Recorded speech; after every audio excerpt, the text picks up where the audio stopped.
የአውሮፓ ህብረት በህወሓት አመራሮች ላይ ከፍተኛ ትችት ያቀረበ ሲሆን ከባድ ማስጠንቀቂያም ሰጥቷል። የአውሮፓ ህብረት በሰጠው ማሳሰቢያ ህወሓት የጀመረውን የግዳጅ አፈሳና ወታደራዊ ምልመላ በአፋጣኝ እንዲያቆም ማስጠንቀቂያ ሰጥቷል። ጉዳዩን በዝርዝር እንነግራችኋለን። በሌላ በኩል በትግራይ ክልል በትራንስፖርት እንቅስቃሴ ላይ ጥብቅ እገዳ ተጥሏል። እገዳው የተጣለው በክልሉ ያለውን የግዳጅ አፈሳ በመሸሽ ትግራይን ጥለው የሚወጡ ሰዎች ቁጥር መበራከቱን ተከትሎ እንደሆነ ከመረጃ ምንጮች የደረሰን ጥቆማ ያስረዳል። ይሁን እንጂ ከፌዴራል መንግስቱ ጋር ከፍተኛ የፖለቲካ ውጥረት ውስጥ የገባው የህወሓት ቡድን ለተጣለው እገዳ አስገራሚ ምክንያትን ሰጥቷል። በዝርዝር እንነግራችኋለን። አክብሮታዊ ሰላምታችን በያላችሁበት የዓለም ጫፍ ድረስ ክቡራን ተከታታዮቻችን በሰዓቱ ጥንቅራችን እነዚህንና ሌሎች ጉዳዮችን እንነግራችኋለን። ለአዳዲስና ወቅታዊ መረጃዎች ቻናላችንን ሰብስክራይብ በማድረግ ቤተሰብ ይሁኑ።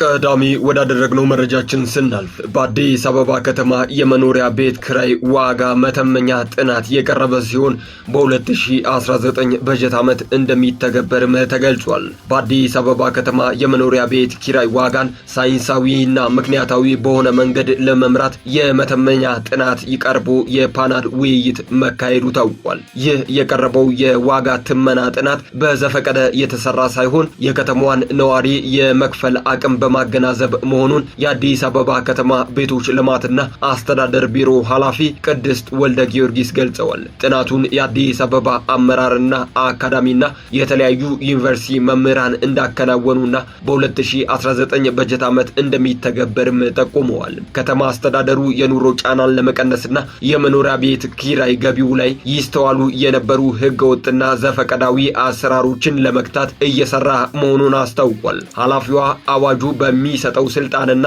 ኃላፊነት መሰረት የውል ማድረስ ሂደት ፍትሃዊ፣ ሳይንሳዊና ምክንያታዊ በሆነ መንገድ ለመምራት የተከናወነ የመኖሪያ ቤት ኪራይ ዋጋ መተመኛ ጥናት መቅረቡ ታውቋል። ያለ አግባብና በየጊዜው የሚጨምር የቤት ኪራይ ዋጋ የዜጎችን የመክፈል አቅም በማዳከም ለአጠቃላይ የዋጋ ንረት መባባስ አንድ ምክንያት መሆኑን የጠቀሱት ወይዘሮ ቅድስት ጥናቱ በመዲናዋ ሁለንተናዊ እሴቶች ላይ የራሱ የሆነ እጅግ ከፍተኛ ኢኮኖሚያዊ፣ ማህበራዊና ፖለቲካዊ ፋይዳዎች እንዳሉት አብራርተዋል። ጥናቱ አከራሪው ህብረተሰብ ከንብረቱ ተገቢውን የወቅቱን የኢኮኖሚ ሁኔታ ያገናዘበ ፍትሃዊ ገቢ እንዲያገኝ የሚያረጋግጥ እንደሆነና በሌላ በኩል ደግሞ ተከራዩ ከገቢው ጋር የተመጣጠነ ኪራይ በመክፈል የተረጋጋ የኢኮኖሚ ህይወት እንዲመራ ያደርጋልም ነው ያሉት። በተጨማሪም ገቢውን ጤናማና ሊተነበይ የሚችል በማድረግም የከተማዋን የንግድና የኢኮኖሚ እንቅስቃሴ እንደሚያረጋጋ ገልጸው የቤት ኪራይ ዋጋ መረጋጋት ቤተሰቦች በተደጋጋሚ ቤት ከመቀየር ስጋት ይታደጋቸዋል ማለታቸውም ተመላክቷል።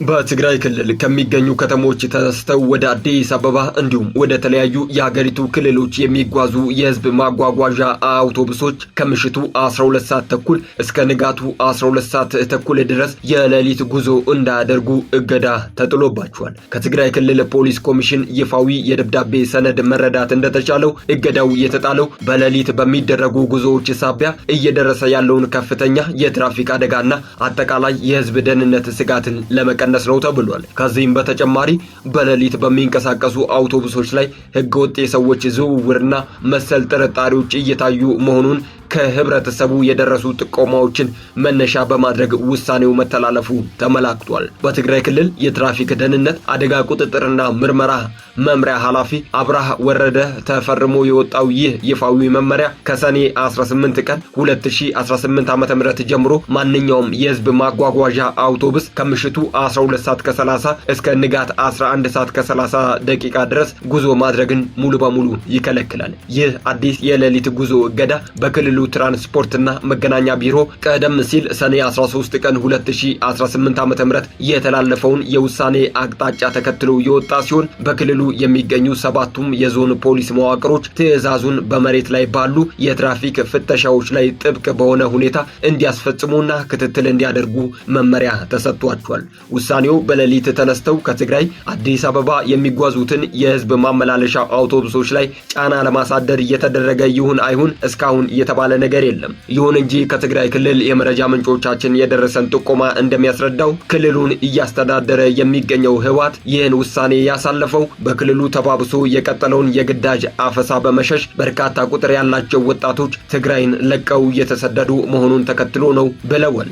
የትግራይ ተዋጊ ኃይል ወይንም ቲዲኤፍ አባላት ዳግመኛ ጦርነትን በመሸሽ ወደ ተለያዩ ጎረቤት ሀገራት ጭምር እየሸሹ መሆናቸውን ተከትሎ ህወሓት የያዘው አማራጭ ሐሳብ የትግራይ ወጣቶችን ለውትድርና መመልመል ቢሆንም ድጋፍ በማጣቱ እገዳውን መጣሉን ምንጮቻችን ጨምረው ገልጸውልናል።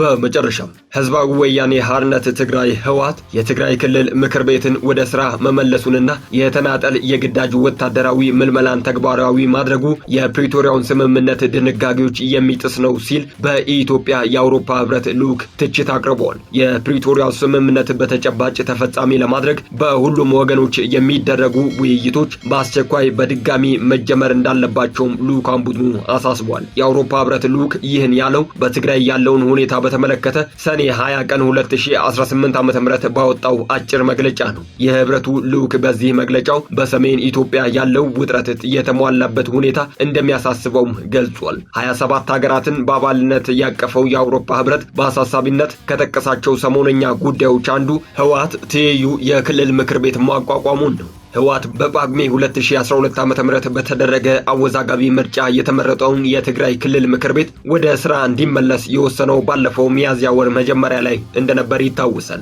የክልሉ ምክር ቤት በዚሁ ወር መጨረሻ ላይ ባደረገው የመጀመሪያ ስብሰባው ዶክተር ደብረጽዮን ገብረ ሚካኤልን የክልሉ ፕሬዚዳንት አድርጎ መሾሙም ይታወሳል። የዶክተር ደብረጽዮን ገብረ ሚካኤል ሹመት የትግራይ ክልል ጊዜያዊ አስተዳደር ለአንድ ዓመት ያህል በፕሬዝዳንትነት ሲመሩ የቆዩት የሌተናል ጀነራል ታደሰ ወረደን የፕሬዝዳንትነት የስልጣን ዘመን እንዲያበቃ ምክንያት ሆኗል። ዶክተር ደብረጽዮን ገብረ ሚካኤል ወደ ትግራይ ክልል መሪነት ከመመለሳቸው 3 ሳምንት አስቀድሞ ጠቅላይ ሚኒስትር ዶክተር አብይ አህመድ የሌተናል ጀነራል ታደሰን የስልጣን ዘመን ለተጨማሪ 1 ዓመት አራዝመው እንደነበር አይዘነጋም። በትግራይ ዳግም ጦርነት ለመቀስቀስ ምክንያት እንዳይሆን ተሰክቶ የነበረው ይህንን ክስተት ተከትሎ የአውሮፓ ህብረት ባወጣው መግለጫ በክልሉ ሌላ አጥፊ ግጭት እንዳይከሰት መከላከል እጅግ አስፈላጊ የማይታለፍ ጉዳይ ነው ብሎታል። በትግራይ ክልል ያለው ውጥረት በአስቸኳይ እንዲረግብ በሚያዝያ መግለጫው ጥሪ ያቀረበው የአውሮፓ ህብረት የፕሪቶሪያው የግጭት ማቆም ስምምነት አደጋ ላይ ከሚጥሉ ማናቸውም ድርጊቶች መቆጠብ እንደሚገባ ማሳሰቢያ ሰጥቷል።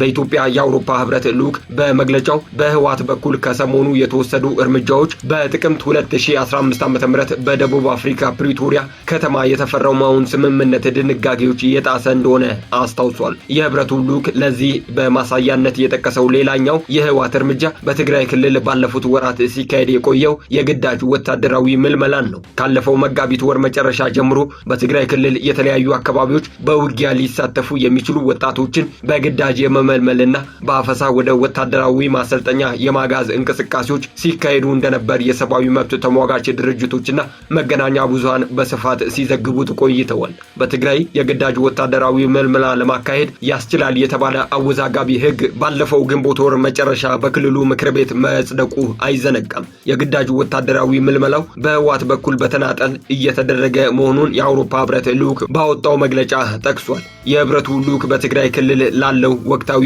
የፖለቲካ ችግር መፍትሄው በሁሉም ወገኖች መካከል የሚደረግ ውይይት እንደሆነ በመግለጫው አስታውቋል። እነዚሁ ወገኖች የፕሪቶሪያ የግጭት ማቆም ስምምነትን በተጨባጭ ተፈጻሚ ለማድረግ የሚያስችሉ ውይይቶችን በአስቸኳይ በድጋሚ እንዲጀምሩም ጥሪ አቅርቧል። በኢትዮጵያ የአውሮፓ ህብረት ልዑክ መግለጫውን ያጠቃለለው በቀድሞ የናይጄሪያ ፕሬዚደንት ኦሉሴጉን ኦባሳንጆ ለሚደረገው የማሸማገል ጥረቶች ድጋፉን በመግለጽ ነው። የአፍሪካ ህብረት የአፍሪካ ቀንድ ልዩ ልዑክ የሆኑት ኦሉሴጉን ኦባሳንጆ ከ2 ሳምንት በፊት ወደ መቀለ ተጉዘው በትግራይ ክልል ያለውን ወቅታዊ ሁኔታን በተመለከተ ከዶክተር ደብረጽዮን ገብረ ሚካኤል ጋር ተነጋግረው እንደነበር ይታወሳል። ኦሉሴጉን ኦባሳንጆና የአፍሪካ ህብረትን ለሚያደርጉት ጥረቶች ተመሳሳይ ድጋፉን የገለጸችው አሜሪካ በትግራይ ክልል ያለውን ችግር ለመፍታት እየተካሄዱ ያሉ የሰላም ሂደቶችን የሚያደናቅፉ ላለቻቸው አካላት ማሳሰቢያ ሰጥታለች። አሜሪካ አዲስ አበባ በሚገኘው ኤምባሲዋ በኩል ባወጣችው መግለጫ እነዚህ አካላት በአፍሪካ ህብረት ለሚመራው የውይይት ጥሪ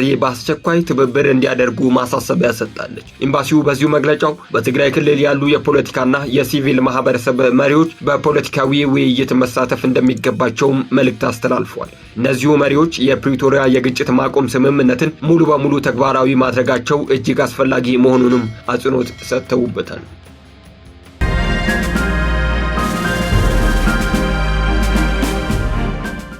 ክቡራን ተከታታዮቻችን የሰዓቱ መረጃችን በዚሁ አበቃ። ለአዳዲስ ወቅታዊ እንዲሁም ታማኒ መረጃዎች ቻናላችንን ሰብስክራይብ በማድረግ ቤተሰብ ይሁኑ።